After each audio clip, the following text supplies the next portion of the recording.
तांडव जिस समय उन्होंने पहली बार किया, वो भी महाशिवरात्रि। वो भी महाशिवरात्रि।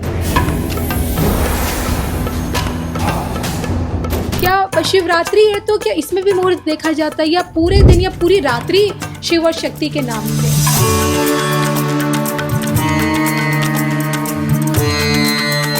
अगर हम ये बोलें कि वहाँ कौन कौन आए, तो वहाँ असुर भी आए, राक्षस भी आए, दैत्य भी आए वहाँ पे अगर हम बोलें तो दानव भी आए, भूत भी आए, प्रेत भी आए, पिशाच भी आए। और सोचिए बारात कैसी थी, इस तरफ ये थे, दूसरी तरफ क्या थे, सारे जानवर थे, क्योंकि इनको पशुपतिनाथ भी बोला गया। जी।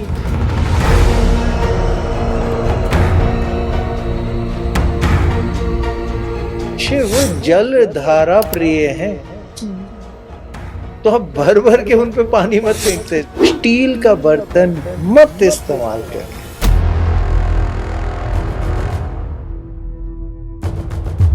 जो उनकी योनि गिरी वो कामाख्या देवी गुवाहाटी पे गिरी, जिसको सबसे बड़ा एक सेंटर माना गया तांत्रिक शक्तियों का। जितने भी हम कहते हैं तांत्रिक वाले लोग होते हैं, ये हमेशा जब बहुत ज्यादा कहते हैं शक्तिशाली एटमॉस्फेयर या कोई पूरा एरिया बनता है, उसमें से चीजें निकालते हैं। वो हम ये हैं को तोड़ के, यानी मैं से हम में बदलना या उसमें चले जाना, वो है महाशिवरात्रि।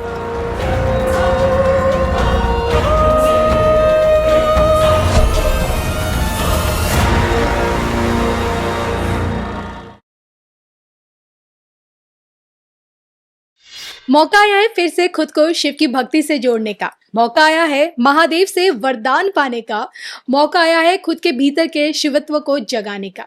जी हाँ, शिव भक्तों का सबसे बड़ा महामहोत्सव शिव की रात्रि, महाशिवरात्रि। नमस्कार, धर्म ज्ञान के दर्शकों का स्वागत है। मैं हूं आपके साथ कविता राणा, और आज के इस पॉडकास्ट में हम बात करेंगे शिव की रात्रि, महाशिवरात्रि के बारे में। आपको बताने की कोशिश करेंगे कि आखिरकार शिव क्या है, हमारे भीतर के शिवत्व को कैसे जगाया जा सकता है, शिव की रात्रि के क्या मायने हैं, आखिरकार शिव भक्तों के लिए महाशिवरात्रि इतने मायने क्यों रखती है, और ये सब कुछ प्रिसाइसली पॉइंट टू पॉइंट समझने की मैं भी आज कोशिश करूंगी well known world famous astrologer Guruji doctor Raj ji से। नमस्कार। एक बार फिर से सर आपका धर्म ज्ञान पुनः स्वागत करता है। और देखिए, आपने जो टॉपिक चुना है ना, ये ऐसा है कि अगर हम बोले कि आपके सबसे नजदीकी चीज क्या है, तो हम 1 मिनट में आपको जवाब दे सकते हैं, शिव जी। अभी कुछ दिन पहले किसी ने हमसे सवाल पूछा था कि आप शिव को प्यार करते हैं, तो हमारा जवाब बड़ा सीधा सा था, कौन नहीं करते हैं। बिल्कुल सही कहा आपने। जो एक कहते हैं ना रोल मॉडल, जो कोई बनना चाहता है, वो शिव है। वो सादगी, वो प्यार, वो देने की शक्ति, किसी को भी बचाने के लिए सबसे पहला कदम उठाने वाले हमेशा शिव। जी। जब मुसीबत आई, जब कोई चीज नहीं संभली, हमेशा शिव। जब हम प्यार की परिभाषा पे उतर जाएं, तो वहां पे भी शिव।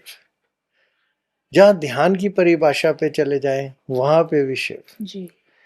एक वो रूप जिसको हम कहते हैं कि अर्ध नारीश्वर रूप, यानी वो कहीं ना कहीं अगर मैनली वे में भी सोचते हैं, तो उसी तरह वो फीमेल एंगल से भी उतना प्यार से भी उतना सोचते हैं। एक वो शक्ति जिसको हम हमेशा ये समझते हैं कि जब हमें विलीन होना है, तो वो जाना है, तो हमने उन्हीं के अंदर जाना है, तो वो है शिव। शिव का मतलब ही यही है कि सब कुछ, तो सब कुछ मतलब शिव। तो बहुत छोटी सी ये व्याख्या से ना, क्योंकि शिवरात्रि आ रही है, महाशिवरात्रि, शायद आप तो जानते ही होंगे कि शिवरात्रि हर महीने आती है। जी, महीने की जो शिवरात्रि होती है हर महीने आती है, लेकिन महाशिवरात्रि एक होती है। तो ये महाशिवरात्रि ना एक ऐसा पर्व की तरह है कि अगर आपको वो शक्ति से जुड़ना है, या अपना कहीं से थोड़ा भी नजदीकी लेके आनी है, समझने की, अपने आप को समझने की, या फिर हम कई बार कहते हैं कि हमारे में ईगो आ जाती है, घमंड आ जाता है। हम ये हैं, जी। वो हम ये हैं को तोड़ के यानी मैं से हम में बदलना या उसमें चले जाना, वो है महाशिवरात्रि। ये बड़ी एक सीधे तरीके से अगर हम इसको छोटे से उसमें समझे तो ये कहानी ना पन्नों के हिसाब से चलती है। जैसे सबसे पहला तो हम हमेशा ये जानने की कोशिश करते हैं कि महाशिवरात्रि है क्या, जी। मनाई क्यों जाती है। तो ये कहानी ना बहुत पीछे से शुरू होती है, अभी से नहीं शुरू होती, बहुत पीछे से शुरू होती है। क्योंकि अगर आपको ये भी जो सारे लिसनर्स को आपके पता ही होगा कि शिव ऐसे हैं जो अनंत हैं, आदि हैं। जी। योग की बात भी बोलें तो योग आदि योगी अध योगी वो भी शिव। अगर एक शिव ही ऐसे हैं जिसको हम ये बात बोलें कि वो देवताओं के भी भगवान है और असुरों के भी। असुरों के भी बिल्कुल सही भगवान कहा है, आपने। इसीलिए उनको असुरेश्वर भी बोला जाता है। फिर जब वो मुसीबतों से सबको निकालते हैं, वो भी एक उनके एक महानता का बात है। और वो जब भी निकालते हैं कहीं पे भी उन्होंने घमंड नहीं दिखाया और किसी को बताते भी नहीं फिरे कि मैंने करके दिया या मैंने बचा लिया या मैंने कर लिया। इसीलिए वो मैं की परिभाषा से बहुत ऊपर वो दुनिया है। जी। अब इसी के साथ एक और चीज आती है हर बारी की, शिव पाए कहाँ जाते हैं। अब छोटा आंसर तो बड़ा सीधा है कि हम लोग सबके बोलेंगे अंदर ही है, अपने लेकिन अंदर, असली के लेकिन अंदर ढूंढने हम कैलाश जाते हैं। या तो कैलाश जाते हैं, हम्म। दूसरी जगह कहाँ पाए जाते हैं, दूसरी जगह वो पाए जाते हैं शमशानों में। जी जी, सही कहा आपने। तो कहाँ घूमते हुए मिलते हैं, या तो शमशान। हम्म। तो अगर हम शमशान की बात बोलें तो हमें एक चीज ये समझ में आती है कि अंत ही उन्हीं के अंदर जा रहा है, जी, आरंभ और अंत दोनों। दोनों ही उन्हीं के अंदर जाते हैं। फिर एक शिव पुराण में एक किस्सा भी आता है कि माता पार्वती एक बारी शिवलिंग की पूजा कर रही थी, तो शिवजी उन्हें टेस्ट करने आए। उनका तो वो उनके आके उन्होंने कहा मेरे को शिवलिंग की पूजा करनी है। उन्होंने कहा कि शिवलिंग की पूजा मैं पहले करूंगी, मेरे को मैंने बनाया है, मैं उनके लिए कर रही हूँ, उनको पाने के लिए। वो कहा नहीं मेरे को करने दीजिए माता। उन्होंने कहा ठीक है आप कर लीजिए। अब ये किस्से में आता है, थोड़ा सा विचलित करती है बातचीत, लेकिन शिव पुराण का किस्से में है। तो उन्होंने मांस, जिसे उन्होंने डिस्क्राइब किया, मांस निकाल के शिवलिंग पे चढ़ा दिया। जी। वहाँ उसके अंदर शिव जी ने खुद अपने उसमें शिवलिंग में, तो हम इस पवित्रता की बात को लेके, क्योंकि वो शिव जी थे वो कर सकते हैं, हम नहीं, हमारी तो सोच में भी नहीं आ सकता। तो उन्होंने कर दिया। तो माता ने कहा ये क्या किया आपने, तो इसको पूरा भंग कर दिया मेरी पूजा को। तो शिव जी की एक व्याख्या आती है कि सब कुछ मेरा, यानी सब कुछ उनका, अच्छा भी उनका बुरा भी उनका, यानी कि तामसिक और सात्विक सब सब कुछ उनका। जी। तो जब सब कुछ ही उनका तो कोई अच्छा नहीं कोई बुरा नहीं, सब कुछ उसका। तो शिव सब है, ये सबसे जरूरी। तो ये किस्सा शुरू होता है अगर हम ये बोले महाशिवरात्रि का, क्योंकि ये उनकी पहली वाइफ जो थी पार्वती माता का जो पहला स्वरूप था वो सती, जी। सती रूपी से शुरू होता है।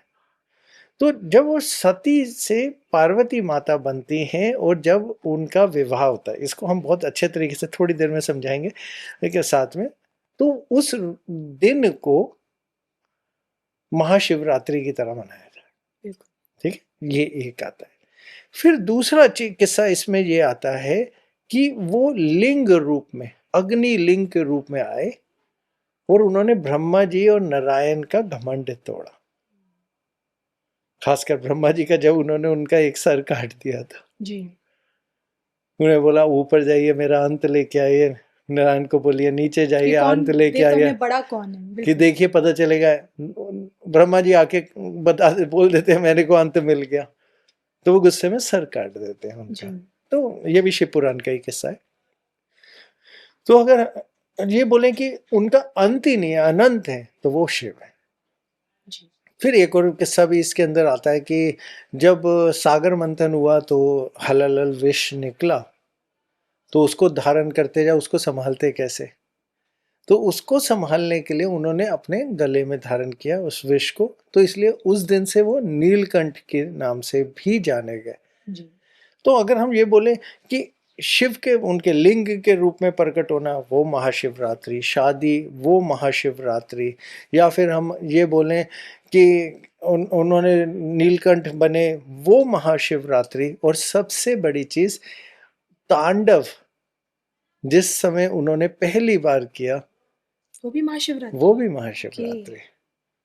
तो महाशिवरात्रि की व्याख्या बहुत बार आती है, बहुत जगह आती है, और इसको अलग अलग रूपी तरीके से ली जाती है। चलिए, ये तो आपने हमें समझाने की कोशिश की कि महाशिवरात्रि किन मायनों में खास है और इसके पीछे की क्या-क्या कथाएँ अब तक हमारी पौराणिक कथाओं से जुड़ी हैं। अब लेकिन देखिए, अब महाशिवरात्रि का मौका है तो मन में एक उलझन रहती है कि किस मुहूर्त में पूजा की जाए?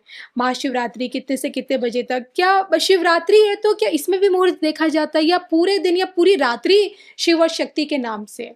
देखिए, हम सनातन वाले हैं, हर चीज में मुहूर्त देखते जी। हैं। बिना मुहूर्त के तो हम घर से बाहर कदम भी नहीं निकालते। तो मुहूर्त तो हर चीज का है हमारे यहाँ, तो ये हमारे चलन में ही है शुरू से। लेकिन अगर हम महाशिवरात्रि की बात बोलें तो ये 15 फरवरी को शुरू होगी। जी। और अगर हम समय की बात बोलें तो ये शाम को 5:04, हम दिल्ली के हिसाब से, इंडिया के हिसाब से बता रहे हैं। सब लोग अपने अपने पंचांग के हिसाब से अपने अपने एरिया में या उनके मंदिर से उनको पता चल जाएगा। अभी हम इंडिया के हिसाब से, दिल्ली के हिसाब से आपको बता रहे हैं। शाम को 5:04 पे महाशिवरात्रि शुरू होगा, यानी चतुर्दशी तिथि लगेगी 5:04 15 फरवरी को शाम को। जी। ये इसका पहला चीज, और ये चलेगी 5:34 तक 16 फरवरी तक। तो ये अगर हम बोले डेट क्या है, तो ये डेट है, पूरा ये समय है महाशिवरात्रि का। शिव रात्रि, रात्रि मतलब रात। तो हमें कब मनाई जाएगी? ये रात में मनाई जाएगी। हाँ ठीक है, रिचुअल्स करना, जो हमें रेमेडी करना, उपाय करना, वो अलग अलग समय में अलग अलग तरीके से होता है, वो आपको अभी लेकिन हम यहाँ मेरा एक प्रश्न है, शिवरात्रि रात को मनाई जाती है, लेकिन मैंने अमूमन देखा कि मंदिरों में जो भीड़ होती है, सुबह से शुरू हो जाती है दोपहर तक, और कई बार कहा जाता है कि रात के दौरान शिवलिंग पे जल अभिषेक नहीं करना चाहिए, कुछ ऐसा है?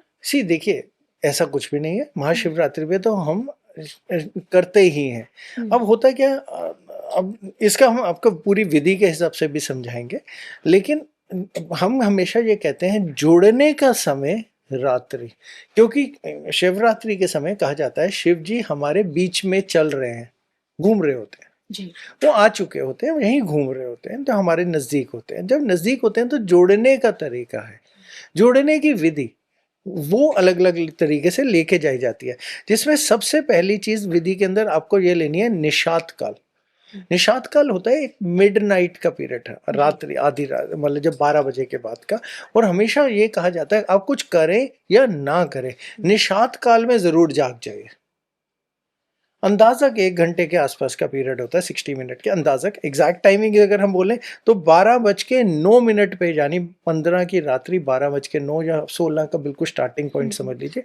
12:09 पे शुरू होगा और 1:01 पे खत्म हो जाएगा। जी। ये है निशात काल। निशात काल वो काल होता है जिसमें हम कहते हैं कि हम जुड़ सकते हैं, क्योंकि वो हमारे सबसे नजदीक समय पे होंगे। तो ये समय है मेडिटेशन का, यही, क्योंकि देखिए शिव जी का नाम ना कहीं क्योंकि असुर भी साथ हैं, तो उनका तंत्रों के साथ भी जुड़ता है।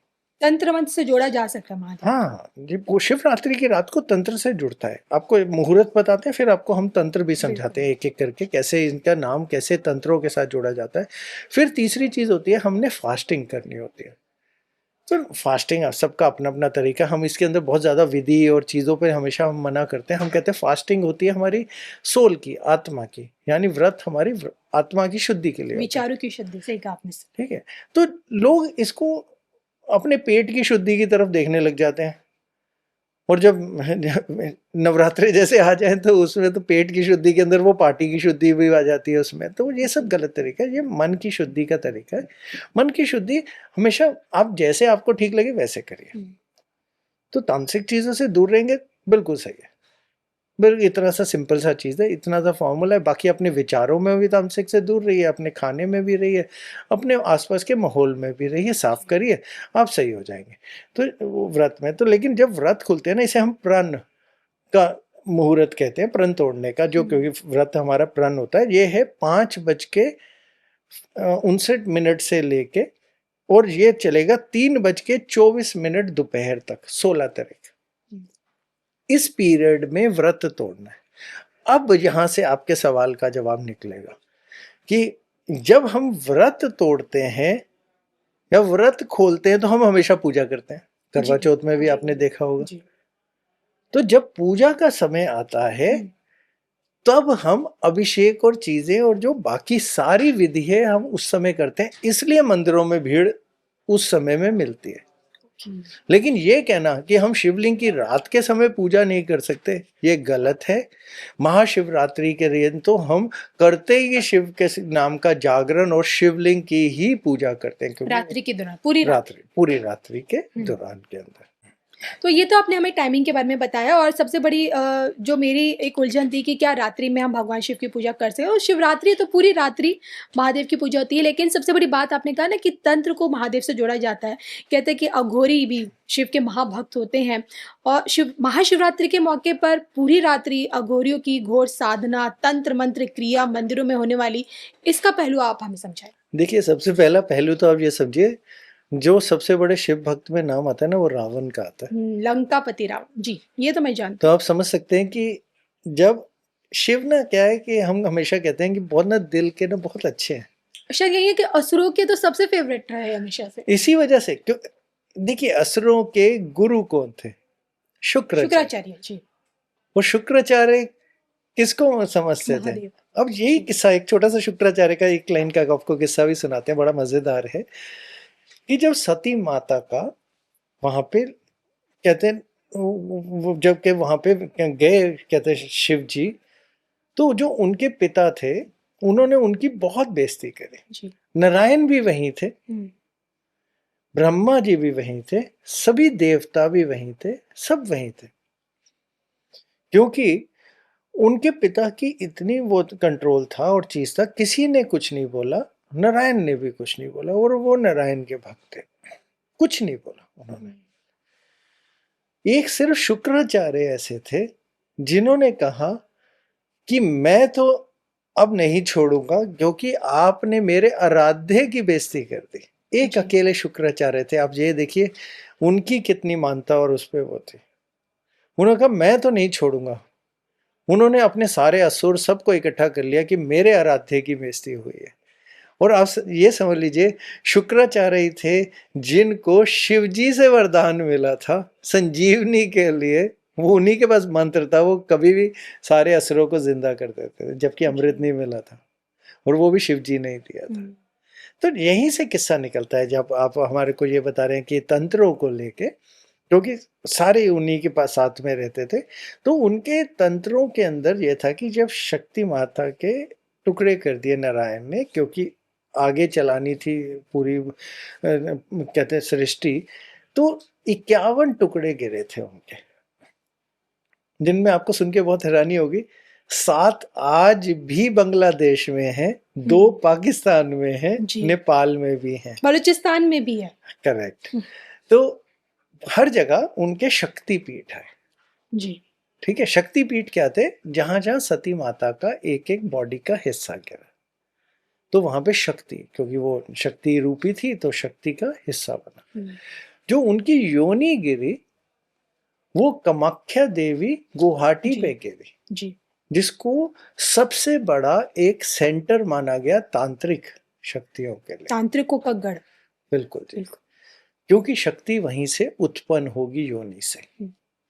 और जब वो शक्तियों की पूजा होती है, जिसमें अच्छी भी और बुरी भी, वैसे देखिए सिर्फ ये कहना कि सिर्फ शिवरात्रि को होती है, ये गलत बात है, दिवाली पे भी होती है। ऐसे अलग अलग जब जब ओकेजन्स आती हैं तब भी होती है। और जो जितने भी हम कहते हैं तांत्रिक वाले लोग होते हैं, ये हमेशा जब बहुत ज्यादा कहते हैं शक्तिशाली एटमॉस्फेयर या कोई पूरा एरिया बनता है, उसमें से चीजें निकालते हैं। और दोनों टाइप की एनर्जीज होती है, पॉजिटिव नेगेटिव, पॉजिटिव और नेगेटिव। तो हम तंत्र वाले नहीं हैं, हम तो मंत्र वाले हैं। तो हम मंत्रों के हिसाब से देखते हैं। लेकिन हाँ, यस, तांत्रिक चीजें बहुत सारी करी जाती हैं महाशिवरात्रि के टाइम, जिसमें अघोरी भी हैं, क्योंकि शमशान के अंदर तो वैसे भी शिव जी का वास माना जाता है, तो वहां से भी बहुत सारी चीजें निकलती हैं। लेकिन हम सभी को, आपके दर्शकों को एक ही चीज बोलेंगे, दूर रहिए। जब हम नेगेटिविटी में जाते हैं, लगता है हमें कुछ मिल रहा है, वो लगता नहीं है, वो लेता ज्यादा है, देता कम है। Okay. हमने आज तक किसी को ऐसा नहीं देखा जो इसमें शांति से निकल गया हो। इन लोगों की दुनिया बिल्कुल अलग होती है। बिल्कुल अलग है। तो उस दुनिया में जाने का मतलब है आपने कभी वापस भी नहीं आना, तो आपने सब गवा देना है, तो अलग बात है। इससे नहीं कि इन चीजों से दूर रहिए। मंत्रों की शक्ति से अच्छी कोई शक्ति नहीं आती जी। तो हमें शिवरात्रि को, जो पर्व को मनाने का सबसे बड़ा मजा है ना, वो हमेशा सिर्फ हम सबको कहते हैं माता पार्वती और शिव जी के विवाह की तरह मनाइए। क्योंकि जब भी आप उस पूरे किस्से को सोचते हैं कि कहते वो कैसे शादी हुई होगी जहां पे सब आए होंगे। अगर हम ये बोलें कि वहां कौन कौन आए, तो वहां असुर भी आए, राक्षस भी आए, दैत्य भी आए वहां पे अगर हम बोलें तो दानव भी आए, भूत भी आए, प्रेत भी आए, पिशाच भी आए, वहां पे श्रृंगी भी आए, पृंगी भी आए। और जब हम पूरी चीज बोले ना, तो इन सबको लेके ना आगे शुक्राचार्य भी आए। और सोचिए बारात कैसी थी, इस तरफ ये थे, दूसरी तरफ क्या थे, सारे जानवर थे, क्योंकि इनको पशुपतिनाथ भी बोला गया जी। फिर तीसरी साइड में देखें तो सारे देव और फिर ऊपर सब भगवान भी थे। तो कैसी शादी रही होगी कि पूरा का पूरा ब्रह्मांड उनके लिए खुश था। जी। कोई भी ऐसा नहीं था जो अनइनवाइटेड था, सब इनवाइटेड थे और सब एंजॉय कर रहे थे और सब खुश थे उनके लिए। तो कैसी बारात लेके चले वो, तो ऐसी बारात तो कभी और हो भी नहीं सकती। तो ये वो बारात का मजा है जो हर महाशिवरात्रि के ऊपर आप फिर से ले सकते हैं, एनिवर्सरी बना के शिव जी की। बिल्कुल आपने सही कहा, और यही कारण है कि महाशिवरात्रि के मौके पर प्रत्येक शिव भक्त आनंदित रहता है, क्योंकि ये उत्सव है, मेरे ख्याल से पूरी तरह से उत्सव है खुद को महादेव की बारात में शामिल करने का।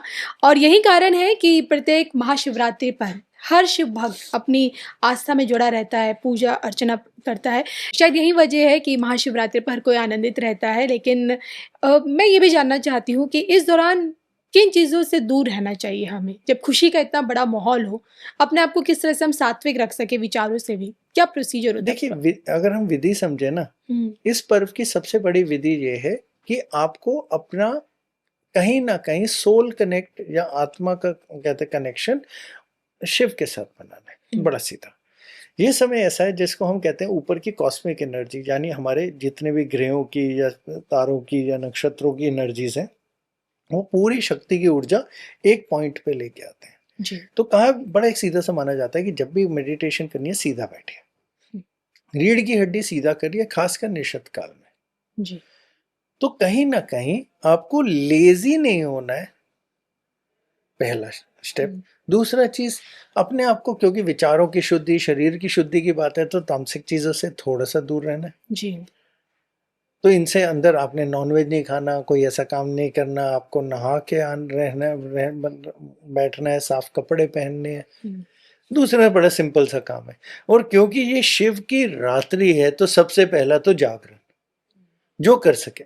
कई लोग कर पाते हैं, कई नहीं भी कर पाते, लेकिन जागरण जितना कर सकें, जितना उस पर कहते हैं ध्यान दे सकें और ध्यान लगा सकें। और उसके अलावा हम बोलें तो जब हम बोलें रुद्राक्ष पहनना या धारण करने का समय है, तो वो शिवरात्रि सबसे उत्तम माना जाता है जी। तो रुद्राक्ष धारण करना है तो सबसे जरूरी अच्छा चीज है। उसके अलावा जलाभिषेक इसका एक हिस्सा माना जाता है।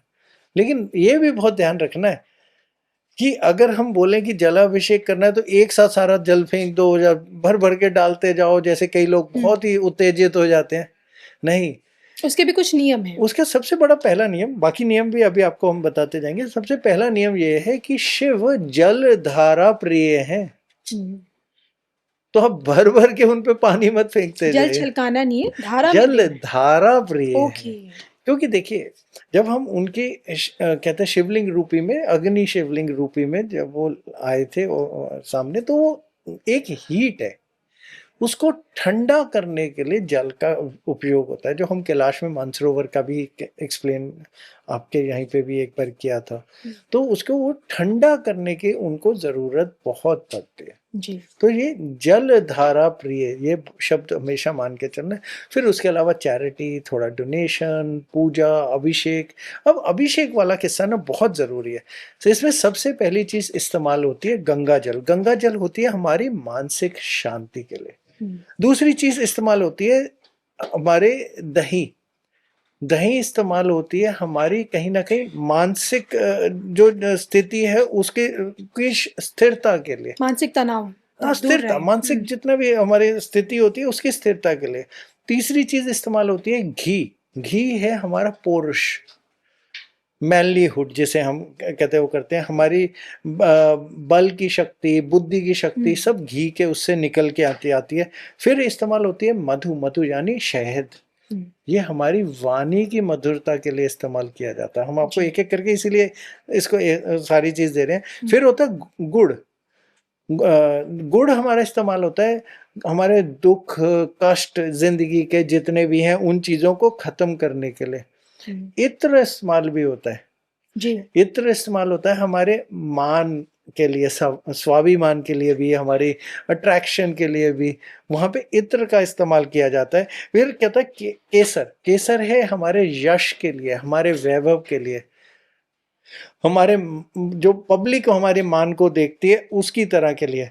और फिर उसे अगर बहुत इंटरेस्टिंग वाला भांग, जो शिव जी को बहुत प्रिय है, तो वो ये हमारे को जो शोक यानी दुख, मानसिक दुख लगता है, जो हम शोक उसमें चले जाते हैं, सैडनेस में, उसको हटाने के लिए ये यूज होता है। फिर चंदन आता है। चंदन हमारा अपना मान सम्मान दिखाने के लिए, इत्र होता है देखने के लिए, यहाँ दिखाने के लिए। तो चंदन का हम इस्तेमाल करते हैं अपना मान सम्मान दिखाने के लिए। और आखिरी में बेलपत्र, उसको कैसे भूल जाएंगे। तो जो हमारी संपत्ति होती है उस संपत्ति को कहते हैं स्टेबिलिटी देने के लिए या रोकने के लिए बेलपत्र का इस्तेमाल किया जाता है। तो ये इसका तरीका है। अब इसके अंदर आपको ना 2-3 चीजें जरूर समझनी है। जैसे आपने जल को लेके बोला, हम हमेशा कहते हैं स्टील का बर्तन मत इस्तेमाल करिए। ये तो आपने बहुत बड़ी बात बताई कि स्टील का बर्तन मत इस्तेमाल करिए। उसमें ना एक कॉस्टिक एसिड भी डलता है जिससे स्टील बनता है। वो हम कहीं ना कहीं पूजा का शत्रु की तरह मानते हैं। ठीक है, देखिए आप नहीं कर सकते और आपको मंदिरों में तो आजकल मिलता ही स्टील का है, तो ठीक है, हम किसी की भावनाएं नहीं खराब करना चाहेंगे, लेकिन हो सके तो मत करिए। और हमारा शुरू से एक ट्रेडिशन चला था कि हम जल हमेशा अपने घर से ले जाके हमेशा शिवलिंग के ऊपर दिया करते थे। तो हो सके तो जल अपने घर से लेके जाइए। तो कॉपर, तांबा, चांदी तो बहुत ही ग्रेट, पीतल, ये सारी चीजों के अगर आप इस्तेमाल करें तो बहुत बढ़िया। घर से लेके जा सकते हैं पानी, बहुत बढ़िया।